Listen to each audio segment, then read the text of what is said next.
3 सितंबर सन 1688 आमेर में एक राजकुमार का जन्म होता है जिसका नाम रखा जाता है विजय सिंह। विजय सिंह बचपन से ही बड़ा होशियार बालक था, इसलिए एक बार विजय सिंह को मुगल दरबार में उपस्थित किया जाता है। विजय सिंह की चालाकी और चतुराई देख औरंगजेब उससे प्रसन्न हो जाता है और उसका नाम रख देता है जय सिंह और कहता है कि तुम अपने दादा मिर्जा राजा जय सिंह से भी तेज हो, इसलिए आज से तुम्हारा नाम होगा सवाई जय सिंह।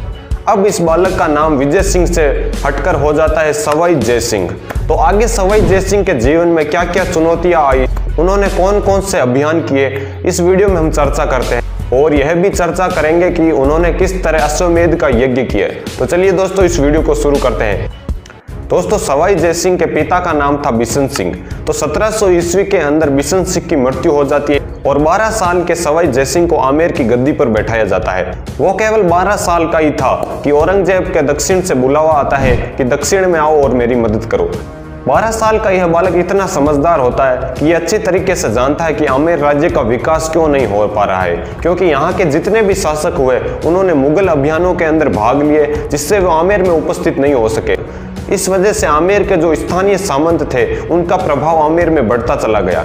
सवाई जय सिंह इस प्रस्ताव को ठुकरा देते हैं और लगभग 1.5 साल तक आमेर में ही रहते हैं और आमेर की व्यवस्था को दुरुस्त करते हैं। और 1.5 साल के बाद वह औरंगजेब के पास जाते हैं और उसके साथ कई सारे युद्ध लड़ते हैं, उसके अभियानों में मदद करते हैं। अब आता है 1707 का टाइम। इस समय औरंगजेब की मृत्यु हो जाती है और औरंगजेब के 2 पुत्र आजम और मुअज्जम दोनों के बीच उत्तराधिकार के लिए संघर्ष छिड़ जाता है और यह संघर्ष होता है जाजौ के मैदान में। जाजौ का मैदान है आगरा से लगभग 20 मील की दूरी पर। तो यहाँ पर आजम और मुअज्जम का युद्ध होता है। इस युद्ध के अंदर सवाई जय सिंह आजम का साथ देते हैं। इस युद्ध के अंदर मुअज्जम की जीत होती है, लेकिन जब युद्ध का आखिरी वक्त चल रहा था यानी सवाई जय सिंह को पता चल गया कि अब मुअज्जम की जीत होने वाली, तो युद्ध के आखिरी समय में वह मुअज्जम के साथ हो जाते हैं। मुअज्जम को यह बात तो पता थी कि सवाई जय सिंह ने शुरुआत में आजम का साथ दिया, इसलिए मुझे सवाई जय सिंह को दबाना बहुत ही जरूरी है। मुअज्जम आमेर में सवाई जय सिंह को राजा के पद से हटा देता है और उसके छोटे भाई विजय सिंह को राजा के पद पर बैठा देता है। सवाई जय सिंह को इस बात का बहुत बुरा लगा कि मुझे राजा बनाकर फिर से हटा दिया गया है, इसलिए सवाई जय सिंह घूमते घूमते मेवाड़ की तरफ बढ़ते हैं और मेवाड़ पहुंचकर वो मेवाड़ के महाराणा से मदद की गुहार लगाते हैं।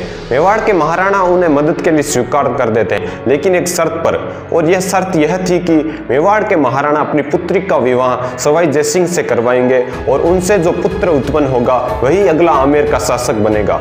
सवाई जय सिंह यहाँ पर हाँ कह, लेकिन उनका यह हाँ आगे चलकर आमेर में उत्तराधिकार का संघर्ष खड़ा कर देते हैं। अब सवाई जय सिंह मेवाड़ से एक सेना लेते हैं और पहले जोधपुर पर अटैक करके जोधपुर के राज्य को मुगलों के अधिकार से मुक्त कराते हैं तथा वहां अजीत सिंह को जोधपुर का महाराजा घोषित करते हैं। उसके बाद वह आमेर चलते हैं और आमेर जाकर वहां पर अपना अधिकार स्थापित कर लेते हैं। अब सवाई जय सिंह ने खुद को फिर से राजा के पद पर नियुक्त कर लिया। तो दोस्तों सवाई जय सिंह अपने जीवन काल के अंदर 2 अश्वमेध यज्ञ करते हैं, जिनमें पहला अश्वमेध यज्ञ की कोई महत्ता नहीं है, इसलिए हम दूसरे की चर्चा करते हैं। दूसरा इन्होंने किया था सन 1742 ईस्वी के अंदर।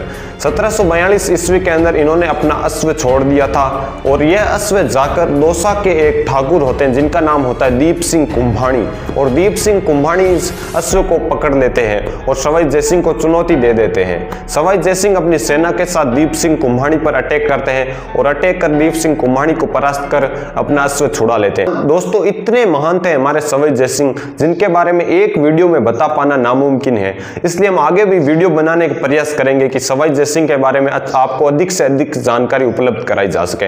अगर आपको यह वीडियो अच्छा लगा तो इस वीडियो को लाइक कर देना, चैनल पर नहीं हो तो चैनल को सब्सक्राइब कर देना। धन्यवाद।